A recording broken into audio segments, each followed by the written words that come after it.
hit the subscribe button if you want to receive more notifications of uploads.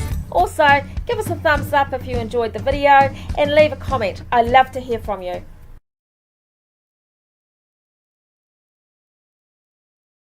Welcome to the Shirley Rider Show. You're with Shirley Rider, and I forgot Glen Fitzjohn. Start that again.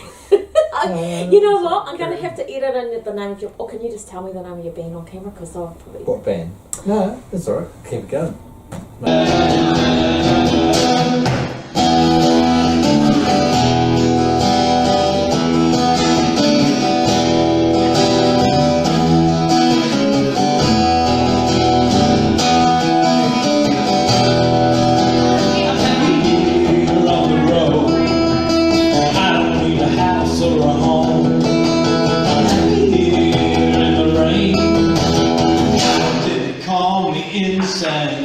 Makes it fun. No.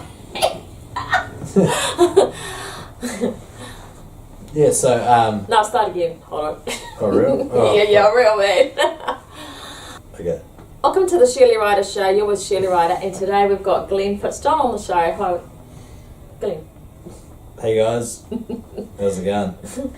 So, do you want to tell us a little bit about what you do musically? Yeah, so I was originally in my first serious band that I was in was called Storm Eater, and we did Battle of the Bands and stuff. So we met like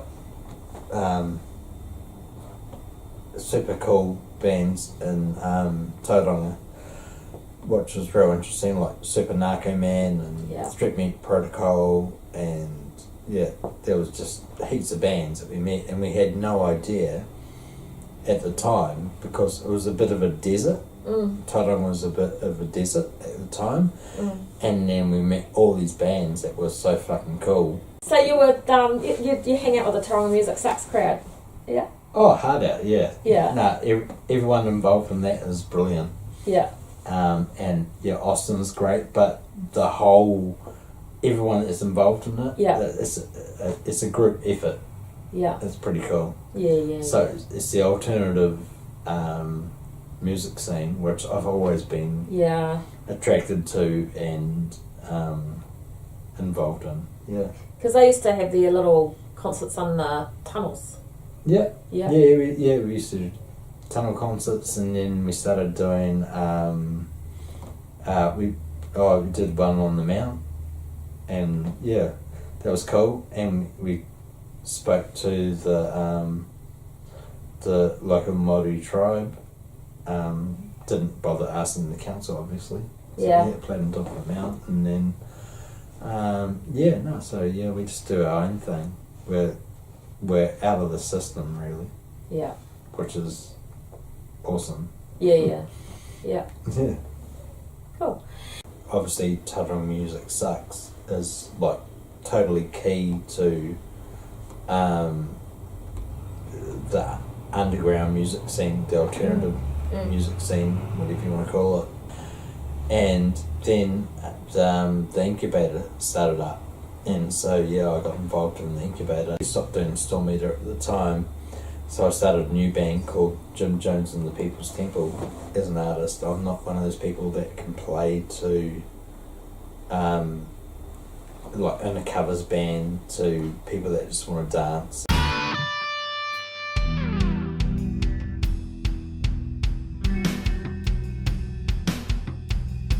Patent number 666. Does it get more blatant than this? I'm a conspiracy theorist. Don't you tell me. I'm a conspiracy theorist. Don't you tell me. Music saved my life because I had no other way, when I was a child, I had no other way to express myself or I didn't feel connected to society at all. But once I found music, I totally felt connected to society. So rock and roll saved my life. There's no doubt about it. Yeah. Yes, it's a very It's a very healing thing, isn't it? Music. I mean, I know that when I write, when I go through bad times, I tend to write. My emotions come out from, it's a good, very cathartic. Yeah. And it's so fucking good too, because you meet people like you and I have met each other. Yeah. And so it's fucking cool. So you meet. Hold on. I'm not having that through it. That's gonna get deleted. That'll do.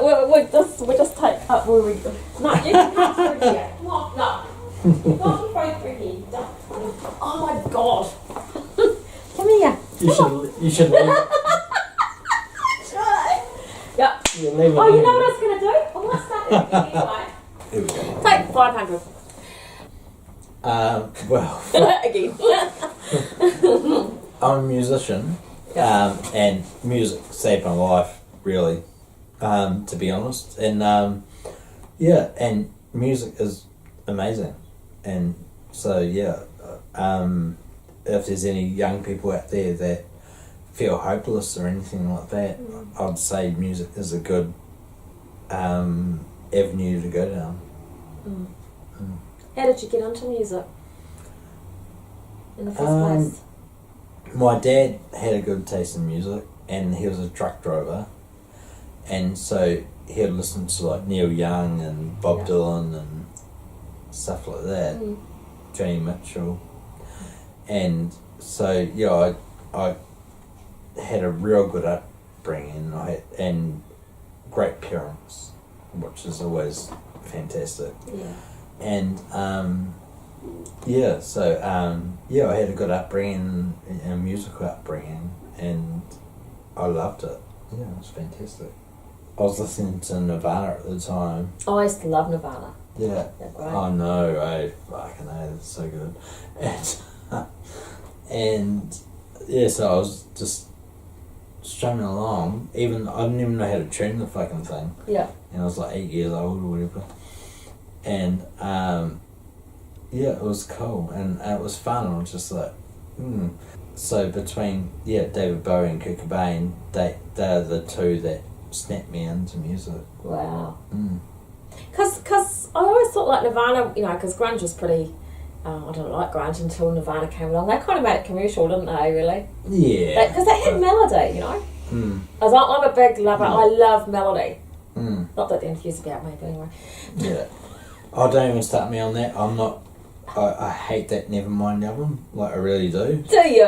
Oh, Yeah, you I probably do. like the more obscure ones or something. Yeah, I like the earlier recordings. Yeah. Where What's your favourite Nirvana song then?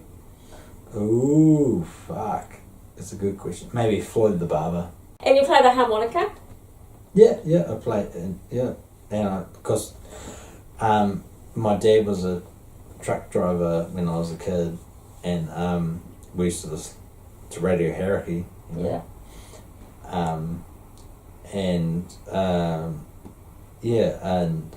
So he got me into Neil Young and Bob Dylan and Bruce Springsteen and all that sort of stuff at the time. Yeah. And then, my dad definitely introduced me to music, and which I think is cool, and it's a cool part of being a parent too. Introducing your children to wonderful music rather than the shit that's on the radio. And so from there I went to like Sonic Youth and Nirvana and did the grunge thing, Soundgarden and all that sort of stuff. But now I'm definitely more into like Cradle of Filth, Sisters of Mercy, more goth. And I think goth is beautiful. And of course we were talking before about, how we write our music, and I was saying like how I channeled one of my albums, and you were saying that you did you say you did that too, or? Yeah. But you do sometimes and sometimes you don't. Yeah, so when I write a song, if I write it instantly and I'm channeled by the higher power, I can write it as fast as possible, and it's easy to do. Yeah. But I know when that connection's gone that I cannot write a song. So I don't believe I've ever written a good song ever that it's someone else who's written it. Do you actually know, because I find this fascinating because I had the same thing with my whole visual concept album that I did. And do you kind of think that when you, first of all I was wondering what the process was, and secondly, do you actually understand what you've written? Because with me, I didn't know what my songs were about. I kind of had to have it all slowly revealed, and I apologise to everybody that doesn't know what I'm raving on about, but yeah, so I'm just like wondering with you, first of all, like what's the actual process, what actually happens? Oh, it just happens like that. And what happens? Well, I don't know, I just like can be doing like something during the day and all of a sudden, bang, I've got a song in my head. Yeah. And I start playing guitar and it just comes out. And honestly, I don't think it's me writing it at all. Do you know what you're writing about? Not at the time. No, you see, that's the same with me. But it's quite prophetic when I look back at it. So was mine, actually, yeah. Jim Jones and the People's Temple. What sort of inspired that name? So yeah, again, my dad, as wonderful as he is as a dad, you can't fault him. Yeah. He is a perfect dad that you could ever have. Oh, yeah. I love him so much. And but he used to watch these documentaries about Nostradamus or Jim Jones or Charles Manson and all that sort of stuff. So as a kid I used to watch them and I got obsessed with it. I totally got like drawn into it, that human beings can be capable of doing such weird things. And so because I'm not capable of doing any of that, so for me, like, I can't even like cheat on my partner or anything like that, but some people can even go as far as mass murder. Amazing, eh? Fucking amazing. So yeah, that's where I was studying psychology, so that's what came of it. Yeah. You were into David Bowie? Oh, I absolutely, like, as far as I'm concerned, there is no better artist that has ever existed in the world. And you were saying before that you really like that song Wild as the Wind as well, because that's Wild as the Wind, my Bowie favourite. Yeah. Station to Station. Literally, I've followed his persona. Actually, we were talking about that before, about personas, weren't we? Because I was saying how I had the persona of Lucy Starr, and you want to tell us about yours? Bowie said that we would take his legacy further. So in Black Star, that's what the whole point of the album is that he's the star we got to follow as an artist, and so we just have to follow that, and every artist that does that, guaranteed would be successful in context, not necessarily in the financial world, but in the context of art, it would be fucking beautiful. And so that's what he's done. That's why he's the Black Star. So you got to look out for the Black Star and then follow the journey. Because some of your music is kind of, you like dark music? You were saying? Yeah, definitely. How would you describe dark music? I wouldn't really refer to it as dark music, but I'd refer to it as like people being honest. Yeah.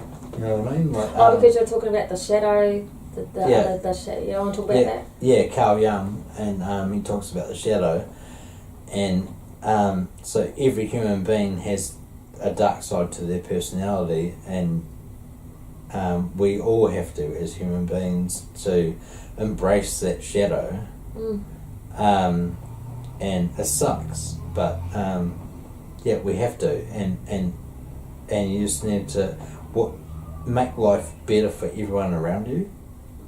So you gotta make sure that your shadow is not infecting other people's worlds, and so in a way that you're not making anyone's life worse as a human being. Yeah. Do you think it's good to dwell on the shadow? Or do you think you should dwell on the light? Both. Yeah. I think. Because it gets positive and the negative.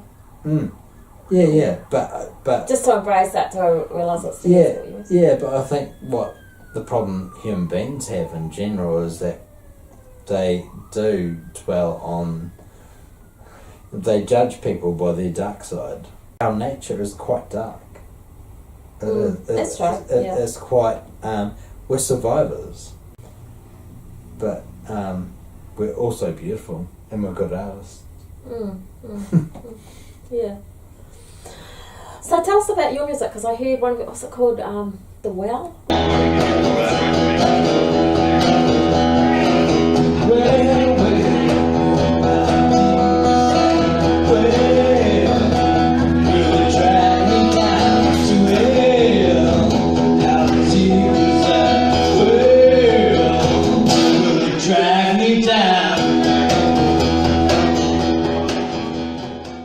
You want to tell us a little bit about what inspires you to do your music, and where you get your inspirations from, and sort of thing, and what it's about? What is your music about? Perhaps we should start there. Okay. Yeah. It's a fucking great question. Everything for me is, as an artist, which I've worked on for, 30 years or so, is suffering depression and anxiety myself. I've had to embrace the world and raise children and be married for 20 years and all that sort of stuff. But yeah, to the deepest core of me is that when you suffer depression and anxiety, it's not fun. It's fucking shit. So I write all my music from that perspective, but not only from my perspective. I love talking to people like you, for instance, and I absolutely love finding out other people's point of views and putting myself like Bowie does, putting myself in other people's minds and stuff. And I think it's a beautiful thing. It's a caring thing that human beings can do to look after each other. If we can think that we live in another human being's mind, then we can understand their suffering, because we all have suffering. Life is suffering, and you've got to embrace it and transcend yourself above it. So that's what that's all. Everything is about.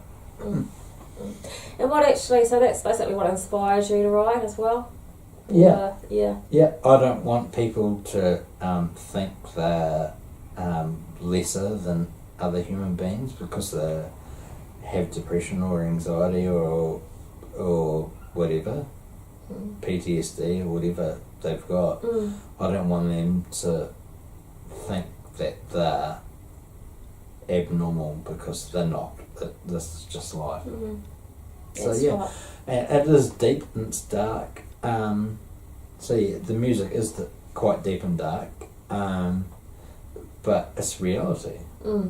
And so I'm a realist, and I'm for real. I'm an open human being, man. Awesome. Yeah, that's really awesome. Yeah. Where can we see you next? Have you got any gigs lined up, or? I'd say our next gig will be at the Incubator at the Jam Factory, at the Historic Village. Yeah. So yeah, that would probably be the next thing we do. I'm writing like crazy. Okay. Oh well, you're gonna sing us some songs and. Fuck yeah! I reckon you should bust out the keyboard, and I'll grab the gat, and then we'll see what we can come up with. You want me to play the keyboard? Yeah. Okay. I'm a conspiracy theorist. Don't you tell me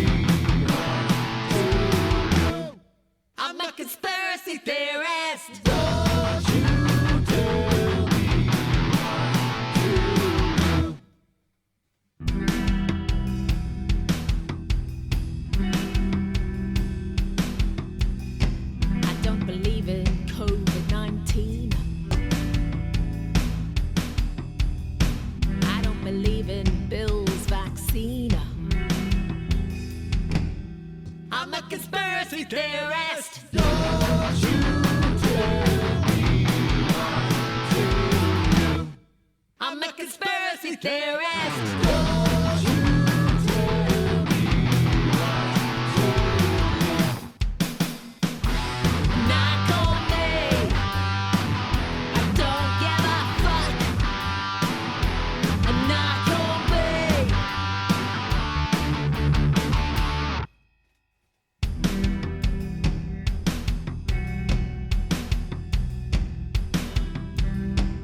Social distancing is a joke.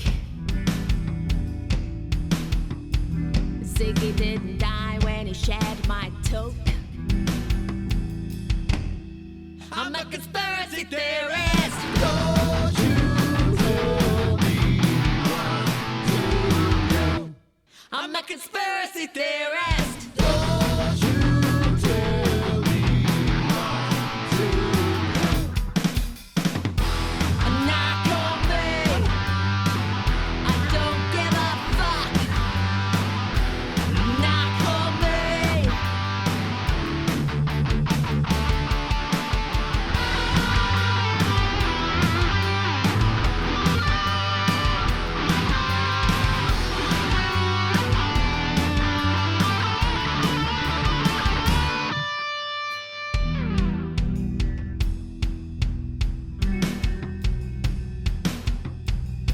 Patent number 666.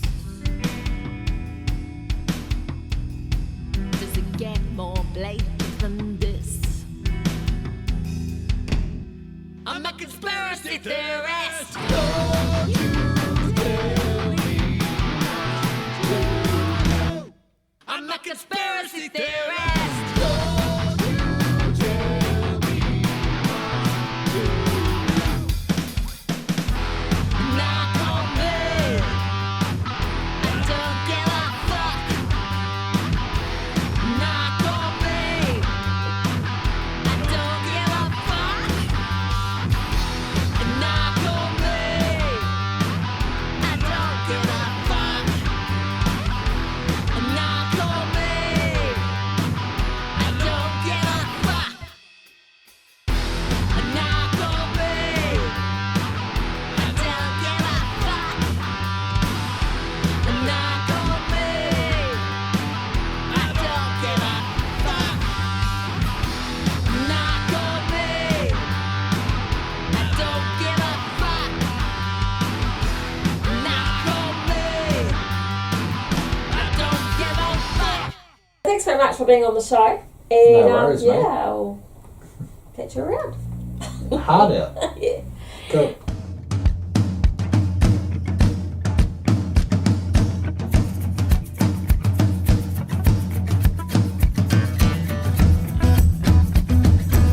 Remember to hit the subscribe button if you want to receive more notifications of uploads. Also, give us a thumbs up if you enjoyed the video and leave a comment. I love to hear from you.